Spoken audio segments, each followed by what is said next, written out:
उसको पता लगे कि पेपर ही लीक हो गया, पेपर पोस्टपोन हो गए, तो उसके दिल पे क्या बीतेगी। नमस्कार, मैं हूं रशा तलवार। आप देख रहे हैं करनाल की आवाज। लगातार आपको दिखाया जाता है कि विधानसभा चुनाव आने वाले हैं और हर पार्टी के जो कार्यकर्ता और नेता जुटे हुए हैं, दिन रात मेहनत की जा रही है विधानसभा चुनावों को लेकर। अगर कांग्रेसी वरिष्ठ नेता की बात करें, हमारे साथ इस समय राजेश वैद, जी हां, डॉक्टर राजेश वैद इस समय मौजूद है, जो इच्छा रखते हैं नीलोखेड़ी से चुनाव के लिए, विधानसभा चुनाव के इच्छुक हैं, दावेदार हैं। और अगर नीलोखेड़ी की बात करें तो बहुत लंबी चौड़ी सूची बन चुकी है विधानसभा चुनाव लड़ने वालों की। तो चलिए आइए डॉक्टर राजेश से बातचीत करते हैं कि क्या कुछ तैयारी है उनकी नीलोखेड़ी से। बहुत बहुत शुक्रिया Rajesh ji. Thank you so much. तो सर, क्या कुछ कहना चाहेंगे? अगर बात करें तो एक लंबा अरसा हो चुका है आपको कांग्रेस में, लगभग 20 साल हो चुके हैं जी।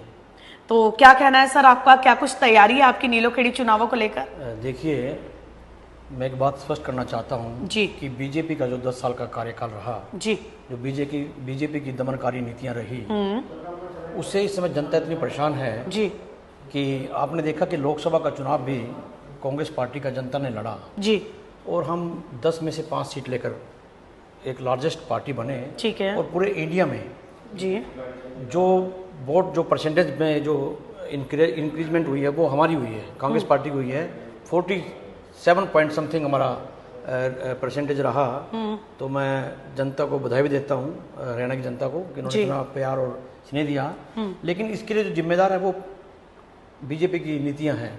देखिए, 24 अप्रैल 2022 में माननीय प्रधानमंत्री मोदी जी ने पूरे देश में अमृत सरोवर योजना लॉन्च की जी, और ये कहा कि अमृतकाल जो सरोवर है ये 15 अगस्त 2022 में ही बनकर तैयार हो जाएंगे जी। और हमारे करनाल जिले में 75 अमृत सरोवर बनने थे और नीलोखेड़ी हल्के में 7 अमृत सरोवर बनने थे। रायपुर रोडान है, जी जी जी अमोपुर है जी, या अपने पूजम है जी। लेकिन आपको ये जानकर बड़ा ताज्जुब होगा कि अभी तक करनाल के अंदर 1-2 अमृत सरोवर बने हैं और इनकी डेडलाइन दोबारा दी थी भाई जून 2023 तक तो बन जाएंगे हर हालत में। जी, जी, जी। लेकिन अब 24 चल रहा है तो वो तैयार नहीं हुए हैं। और वो जो जितने अमृत सरोवर थे, इनका टारगेट था कि भाई जब बाढ़ आती है जी, जी, तो पानी को हम 10,000 क्यूबिक वाटर को वहाँ पर कैपेसिटी के ये बनाए थे जी। और 1 करोड़ रुपए इनको ग्रांट भी थी सरकार ने कि हम, ताकि बाढ़ ना आए जी। और बाद में पशु है और वहाँ के जो लोग हैं वो पानी की किल्लत का सामना न करना पड़े उनको। तो इसको लेकर ये शुरुआत की गई थी। एक भी अमृत सरोवर तैयार नहीं है। दूसरा, 2023 में ही उस समय के तत्कालीन जो हमारे चीफ मिनिस्टर थे माननीय मनोहर लाल जी, उन्होंने कहा कि जो गांव के अंदर जो इन्होंने ईयर मार्क किया था, प्राइमरी हॉस्पिटल, वेटरनिटी हॉस्पिटल, ग्राम सचिवालय और गवर्नमेंट स्कूल, इन्होंने कहा कि हम इनमें सबको वाईफाई से जोड़ेंगे जी। लेकिन बड़े दुख और ताज्जुब की बात है कि अभी तक कहीं पर भी वाईफाई से कनेक्ट नहीं किया गया। ग्राम सचिवालय आप जाइए, देखिए, वेटरनिटी हॉस्पिटल है या प्राइमरी हॉस्पिटल है या स्कूल है, सचिवालय है, वहाँ पर ये ऐसी व्यवस्था नहीं है। मतलब आपके कहने का ये मतलब है कि अगर बीजेपी सरकार के ओवरऑल अगर बात करें चाहे 10 सालों की, तो उन्होंने अभी करनाल और आसपास के एरियाज के लिए कुछ नहीं किया है। कुछ नहीं किया। देखिए, आप मैं बताता हूँ, 2 चीजें मेन होती है, एजुकेशन और हेल्थ। एजुकेशन और हेल्थ दोनों मोर्चों पर ये फैल हुए हैं। अभी आप देखिए कि 2016 में त्रावड़ी के अंदर गवर्नमेंट कॉलेज की नींव रखी और ये कहा गया कि भाई ये कॉलेज 2019 से स्टार्ट हो जाएगा, सेशन स्टार्ट हो जाएंगे। ठीक है। अब 2019 चला गया, 2024 आने वाला है, अभी तक उसकी बिल्डिंग इनकम्प्लीट है, अधूरी पड़ी हुई बिल्डिंग। तो कौन रिस्पॉन्सिबल है इसके लिए? दूसरा, नीलोखेड़ी में एक हॉस्पिटल बनना था, हॉस्पिटल भी आज से 8 साल से बन रहा है। मतलब आपका कहना है कि काम को शुरू जरूर किया गया लेकिन उस काम को खत्म नहीं किया गया। जैसे कि 2 साल पहले कहा कि भाई सब डिवीजन का दर्जा दे दिया नीलोखेड़ी को, ठीक है, लेकिन आप जाकर देखिए वहाँ एसडीएम के पास ना क्लर्क है, ना पियोन है, ना स्टाफ है। जहां पर नायब तहसीलदार बैठते थे वो बैठते थे। सब डिवीजन का मतलब होता है जहां पर कोर्ट लगे, अपने जो है वहां पर कोर्ट लगे, वहां पर कोर्ट नहीं लगती है। हमारे डोमिसाइल बनते हैं, सर्टिफिकेट बनते हैं, वहां ऐसी कोई व्यवस्था नहीं है। लोग फिर चक्कर काट रहे हैं करनाल के। तो फिर ऐसी सब डिवीजन आने क्या मतलब? सिर्फ और सिर्फ वोट हथियाने के लिए है। एक हमारे वाल्मीकि समाज से मैं आता हूँ, 2015 में सरकार बनते ही बीजेपी ने क्या किया कि भगवान वाल्मीकि जी के नाम पर कैथल में यूनिवर्सिटी बनानी शुरू कर दी जी, कि ये बड़ी भव्य यूनिवर्सिटी बनेगी, जी जी जी, पूरे देश में नाम होगा। आपको हैरानी होगी अभी तक उसकी सिर्फ 4 द्वारी हुई है। वो मतलब building बनी आपका नहीं है। अगर ओवरऑल अगर देखा जाए तो शिकायत ये की जा रही है राजेश जी के जरिए कि काम तो शुरू हुए हैं, नींव जरूर रखी गई है, लेकिन कोई भी काम अभी पूरा नहीं हुआ है, सभी काम बीच मझधार में अधूरे पड़े हैं। बिल्कुल। अभी देखिए पिछले 7 साल में 70 पेपर लीक हुए हैं जी। तो नौजवान जो तैयारी करते हैं यूपीएससी की, मैं खुद तैयारी करता रहा, मैंने भी यूपीएससी के एग्जाम दिए हैं। जी, जी, मैं पीएचडी हूँ, मैंने नेट प्रोफेसर भी हैं आप? प्रोफेसर हूँ मैं, डॉक्टरेट हूँ मैं जी। डबल एमए हूँ। तो हमने भी बड़ी तैयारी की है, लेकिन जब इतनी तैयारी करके इंसान जाता है, दिन रात पढ़ता है, एक बच्चा यूपीएससी की तैयारी करता है, नीट की तैयारी करता है, तो उसको 18 घंटे पढ़ना पड़ता है जी बिल्कुल। और उसको पता लगे कि पेपर ही लीक हो गया, पेपर पोस्टपोन हो गए, तो उसके दिल पे क्या बीतेगी, पेरेंट्स के दिल पे क्या बीतेगी। हमारी जो माताएं बहनें हैं जो बच्चों को रात को जाग जाग कर चाय पानी देती है कि बेटा पढ़ो पढ़ो, उनकी भी मेहनत बेकार जाती है।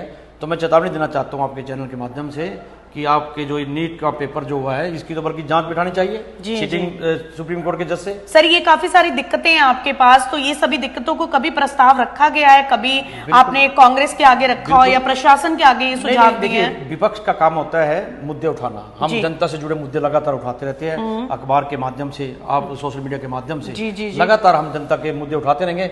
हम तो विपक्ष की आवाज जो है वो जनता की आवाज होती है।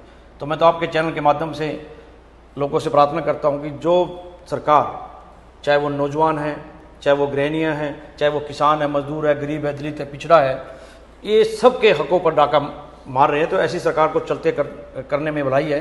और आपके चैनल के माध्यम से अपील है कि आप एक ऐसी सरकार चुनिए जो आपको आगे ले जाए।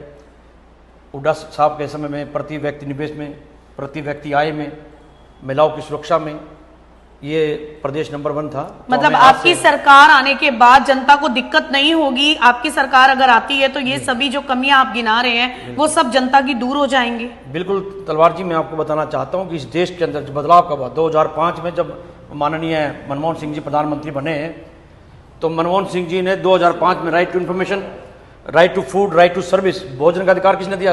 कांग्रेस पार्टी ने दिया।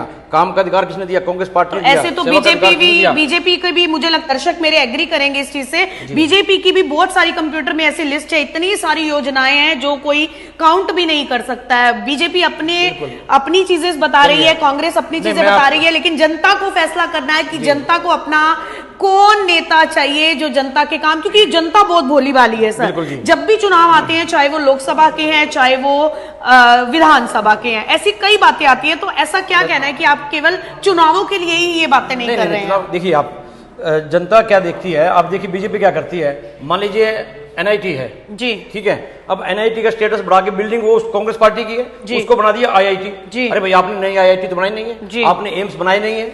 अगर मैं कुरुक्षेत्र एनआईटी को कल को आईआईटी बना दूं, जी। अभी चंडीगढ़ एनआईटी थी, चंडीगढ़ एनआईटी का दर्जा बढ़ा के आईआईटी कर दिया, जी। तो बिल्डिंग और स्ट्रक्चर तो कांग्रेस पार्टी का बनाया हुआ है ना, तो आप तो सिर्फ नाम चेंज कर रहे हैं। मतलब अगर कांग्रेस आती है तो ये सब काम अधूरे हैं जो वो पूरे हो जाएंगे, मतलब कोई काम अधूरा नहीं रहेगा, ये आप कहना देखिए, चाहते हैं? पूरे देश में जो है ना जी, बोर्डिंग के 2 स्कूल है, अपना नवोदय विद्यालय, पूरे देश में 534 स्कूल है, हर डिस्ट्रिक्ट में एक स्कूल है। क्या उसमें गरीब के बच्चे पढ़ते हैं? जो लॉजिंग बोर्डिंग सब फ्री है, वहां पर खाना पीना सब फ्री है। देखते हो नवोदय में, तो ये राजीव गांधी जी लेके आए, नेहरू जी लेके आए केंद्रीय विद्यालय इंग्लिश मीडियम स्कूल, जो दून में बच्चे नहीं जा सकते, जो शेरवुड है, दून है, सोनावर स्कूल है, आम आदमी के बच्चे कहाँ पढ़ते हैं? पढ़ा पाएंगे हम लोग वहां पर? तो इनको देखा ना, क्या मोदी जी लेके आए? क्योंकि शिक्षा और स्वास्थ्य के क्षेत्र में कोई योगदान नहीं है। आयुष्मान कार्ड को जो बेचारे लोग घूम रहे हैं, पेमेंट नहीं कर पा रहे ये लोग। तो आप देखो, बहुत सारे ऐसे मुद्दे हैं जो राजेश जी उठा रहे हैं, जिनका कहना है कि अगर कांग्रेस की सरकार आती है तो ये मुद्दे नहीं होंगे, ये सभी के सभी जो काम अधूरे हैं वो पूरे हो जाएंगे और जो काम शुरू किए जाएंगे उन्हें एंड तक खत्म किया जाएगा। लेकिन एक छोटा सा सवाल मैं करूंगी, आपने बहुत सारे काम जो हैं बीजेपी के गिनाए हैं, लेकिन मैं आपसे एक छोटा सा सवाल है मेरा कि कांग्रेस अपना संगठन नहीं बना पाई आज तक, इतने सारे काम जो अधूरे हैं उन्हें पूरा कर पाएगी? देखिए, कांग्रेस संगठन की एक बड़ी सतत और लंबी प्रक्रिया है जी, और मैं तो एक छोटा सा कार्य करता हूँ जी, लेकिन हमारे पास संगठन है। डिस्ट्रिक्ट प्रेसिडेंट की जगह हमारे पास जिला कांग्रेस प्रभारी है, हर जिले में हमारे पास जिला संयोजक है, और लोकसभा कोऑर्डिनेटर, मैं डिविजनल कोऑर्डिनेटर हूँ लोकसभा का। जी, जी, जी। हमारे विधानसभा के इंचार्ज है, हाथ से जोड़ो अभियान के भी इंचार्ज है, जी। तो हमारा संगठन ऑलरेडी है और ये खामी भी जल्दी ही दूर होगी। और आने वाले, अगर नीलोखेड़ी की बात करूं तो आने वाले समय में एक बहुत लंबी सूची है नीलोखेड़ी से, बहुत लोग तैयारी कर रहे हैं, इच्छुक हैं कि नीलोखेड़ी से चुनाव को लड़ा जाए। तो जनता को अगर कहें तो जनता आपको चुने, क्यों डॉक्टर राजेश वैद ही? क्या कहेंगे जनता से? देखिए, मेरी तो एक ही प्रार्थना है जी, मैं प्रोफेसर था, आज अगर कोई व्यक्ति कहे भाई किसी को स्वीपर लगा हुआ है, कोई नौकरी छोड़ दो सरकारी, तो वो छोड़ेगा नहीं। जी, हमने जनता के एक सोच लेकर आए। अंबेडकर जी कहते थे कि अगर आप अपने समाज का भला करना चाहते हो, मैक्सिमम लोगों तक अपना जो आपकी जो अच्छाई है उसको फैलाना चाहते हो, तो राजनीति एक ऐसा माध्यम है जिसमें आप जाकर जनता की सेवा कर सकते हैं। जी। और आपने अगर अपने व्यक्तिगत अपने परिवार तक सीमित रहना है, आप अपना दाल रोटी खा रहे हैं जी, तो वो एक लिमिट है गवर्नमेंट जो में आप कर सकते हो। मैं तो बहुत बड़ा क्लास 10 ऑफिसर था। मेरा मानना यह है कि मानव जीवन बड़ी मुश्किल से मिलता है, और आप अगर सेवा करना चाहते हैं तो राजनीति एक ऐसा माध्यम है जिसके जरिए आप सेवा कर सकते हैं। तो इसलिए मैंने इस लाइन को चुना है। तो क्या बात है, जरूर अपने मुद्दों को भी रखा है, अपनी बात को भी रखा है, और ये भी चीज आपके समक्ष रख दी गई है कि वो क्यों चुनाव को लड़ना चाहते हैं। तो नेता तो वही बनेगा जिसे आप अपना प्यार देंगे। पल पल आपको अपडेट दिया जाएगा। विधानसभा चुनाव बहुत ज्यादा नजदीक है, हर बार आपको दिखाऊंगी कि हर हलके से, हर विधानसभा क्षेत्र से कौन कौन इच्छुक दावेदार है और किसे आपका प्यार मिलने वाला है। अपने इससे संबंधित सवालों को कमेंट बॉक्स में जरूर भेजें। यही है अगला चेहरा लेकर फिर से आपके सामने आऊंगी। आप देख रहे हैं करनाल की आवाज, रचना तलवार के साथ ये सीधी तस्वीरें नीलोखेड़ी से चुनाव लड़ने के इच्छुक दावेदार जो हैं डॉक्टर राजेश वैद।